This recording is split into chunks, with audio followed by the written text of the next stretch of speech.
duruuftaasi maadiga ay haysatay ayaa waxay ku kaliftay inuu raadiyo wax uu ku daboolo baahidiisa isagoo la tababaranaya daayarada naadiga. halkaasi wuxuu iska dhex arkay isagoo ku sugan maqaayadda Uncle Jane oo dhacda halkii uu ku dhashay. waxa uu shaqaale nadaafadeed oo saxamada iyo gushiinka dhaqa ka ahaa maqaayadaasi. waxa uu hawshaasi ka qaban jiray galabnimada Axadda iyo Arbacada isbuuc kasta isagoo ka qaadan jiray €350 bishii. waxa uu leeyahay Jack Lips milkiilaha maqaayadaasi.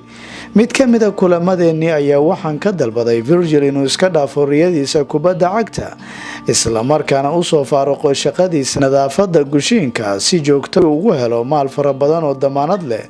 laakiin waa uu diidi jiray diidmo qayaxan. waxa uu ku adkaysan jiray inuu halkaasi uga shaqayn doono si ku meel gaar ah, laakiin shaqadiisa koowaad inay taalo gudaha garoonka cagaaran iyo qoraxda hoosteeda oo aysan oolin saxamada iyo saabuunta dhexdooda. Virgil waxa uu sii joogtay xaaladaasi tababarka iyo shaqadaasi nadaafadeed. farqigase waxa uu ahaa inuu weeraryahan iyo dambeed midig marba u ciyaari jiray kooxda, laakiin waxa uu ku degay booska difaaca dhexe kadib markii uu kula taliyay mid ka mid ah macallimiintiisa kaasi oo arkay awoodiisa tayo iyo tan cajiibka ee jir ahaaneed ee u suurtagelinaysa inuu bandhig cajiiba ka sameeyo booskaasi. markii uu gaaray da'da 18 sano wuxuu go'aansaday inuu riyadiisa ka raadiyo meel kale.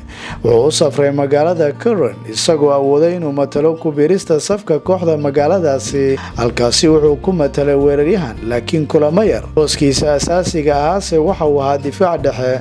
wuxuu halkaasi ku qaatay 3 xilli ciyaareed waxaana halkaasi loogu soo bandhigay Ajax iyo PSV, laakiin waa la soo diiday sababo ku aadan inuusan gaarsiisnayn heerkii looga baahnaa ee difaac. kahor intaysan u suuragelin kooxda Celtic ee Scotland in adeegiisa ay helaan sanadkii 2013 xilli ciyaareedkii 2015 waxa uu wareegay naadiga Southampton kaasi oo 2 xilli ciyaareed iyo bar ku qaatay kahor intaysan ku guuleysan Liverpool inay soo afduubtaan xilli ciyaareedkii 2018 muqaabilkeeda 75 milyan oo ganiga sterlinka ka difaac ahaan kii ugu qaalisanaa taariikhda kubadda cagta. Virgil van Dijk wuxuu xiriir jacayl la sameeyay hal gabar oo Hollandeys oo isku daayihiin laguna magacaabo Reg, iyadoo waa xaaskiisa hadda iyo hooyada gabadhiisa Nila.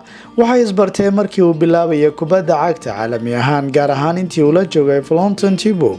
waxa uu la sameeyay saaxiibtinimo xoogan oo isku bedeshay cilaaqad jacayl oo lagu caleemo saaray guur.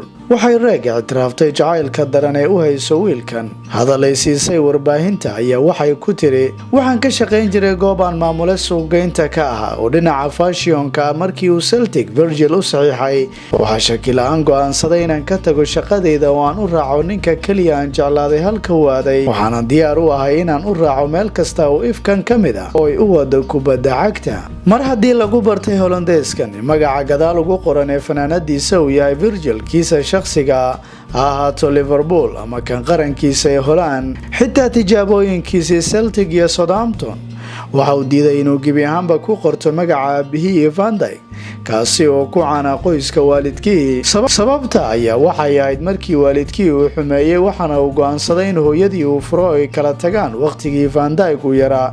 dhacdadaasi ayaa waxaa kashifay Stephen Fazio abtiga laacibkan hadal uu siiyay jariirada Mirror. markaasuu ku yiri, aabaha Van Dijk wuxuu ka tagay hooyada iyo 3 caruur oo Van Dijk ugu yaraa. hooyadii waxay ahayd halyeega rasmiga intii lagu guda jiray barbaaristiisa.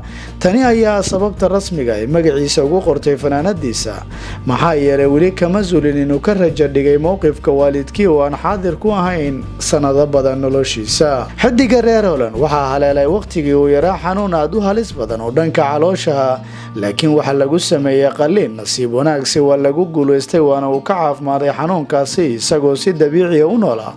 waqtigiisii 17 sano intii uu la joogay Corinen waxaa haleelay xanuun kale oo qarka u saaray geeri. mid ka mid ah tababarkii uu ku jiray ayaa waxa uu sheegtay laacibkan xanuun darajo ahaan isagoo dhulka ku dhacay. waa lala soo cararay isagoo isbitaalka la keenay baaris kadib. dhaqaatiirta ayaa waxay u sheegeen in xanuunka urine ay dhiigga sumoobay laga helay. waxaa lagu wargeliyay in haddaan lala tacaalin uu geeriyoon karo. mar uu umuurtaasi ka hadlayay xidigan Liverpool ayaa waxau yidhi, geerida indhahayga ayaan ku daawaday. waxay ahayd tijaabo halis badan. markii ugu horeysay kubadda cagta wax macna ay ma lahayn. umuurtaasi oo idil waxay ahayd inaan kaliya noolaado. Aniga iyo hooyaday Eebbe ayaan bari jirnay. Waxa korkayga ahaa inaan qoro dardaarankayga haddii aan ku geeriyoodo isbitaalka. Qayb ka mid ah lacagteedu waxa qaadan lahayd hooyaday. Aad baan anigu u argagaxsanaa. Waxa kaliya aan arkay ayaa waxa uu ahaa tubooyin ka baxaya jirkayga. Waxaan dareemayay in dhammaan jirkaygu uu baaba'ay. difaaca u dhashay wadanka Holland waxa uu leeyahay shakhsiyad romansiya. Wax kasta wuxuu u sameeyay qoyskiisa iyo saaxiibadiisa darteed, laakiin ceebta kaliya uu leeyahay waxay tahay marka uu maankiisa bedelmo, taasoo mashaakil uu kala hor yimaado dadka ku dhowdhow ama balwadiisa ka fog kubadda cagta. Wuxuu jecel yahay ku dalxiisidda xeebaha iyo daawashada aflaamta musalsalada. Isagu wuxuu si gaar ah u jecel yahay musalsalka Prison Break si la mid ah Game of Thrones, halka uu jacayl daran u hayo jilayga reer Mareykan Will Smith. dhanka diintuna ninkan wuxuu haystaa diinta Masiixiga, laakiin waa mid gogooya oo kaniisadda ma tago. waa uu ictiraafay arrintaasi isagoo leh, waxaan jecelahay inaan dukado oo aan u duceeyo kuwa ugu xayran. Markii aan yaraa waxaan aadi jiray kaniisadda maalin kasta oo Axada, laakiin markii aan weynaaday waan joojiyay.